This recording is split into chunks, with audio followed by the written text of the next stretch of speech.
নমস্কার, আমি সঞ্চয়িতা। আজকে একটা প্রশ্ন করি, সেটা হলো, যারা নিজের কর্তব্য সবচেয়ে বেশি পালন করে তারাই কেন অনেক সময় সবচেয়ে বেশি দোষী হয়ে যায়? উত্তরটা আমি দেব। কারণ কোনো কাজ না করলে ভুল ধরা পড়ে না, ভুল ঠিকের বিচার শুরু হয় তখনই যখন কেউ দায়িত্ব নিয়ে কাজ করতে এগিয়ে আসে।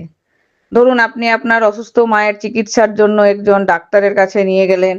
আপনার উদ্দেশ্য মায়ের সুস্থতা, কিন্তু পরিবারের কোনো সদস্য যে কোনো কাজই কোনোদিন কর্তব্য করেনি সে সিদ্ধান্তে সন্তুষ্ট নন।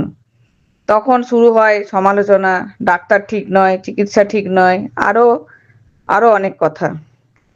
কিন্তু যারা সমালোচনা করেন তারা অনেক সময় ভুলে যান যে দায়িত্বটা কে নিয়েছে। কারণ দূরে দাঁড়িয়ে মন্তব্য করা সহজ, কিন্তু দায়িত্ব কাঁধে নিয়ে সিদ্ধান্ত নেওয়া সহজ নয়। তাই জীবনে অনেক সময় কর্তব্য পালনকারীকেই সবচেয়ে বেশি প্রশ্নের মুখোমুখি হতে হয়। তবুও কর্তব্য থেকে সরে আসা নয়, নিজের বিবেকের কাছে সৎ থাকাই সবচেয়ে বড় কথা।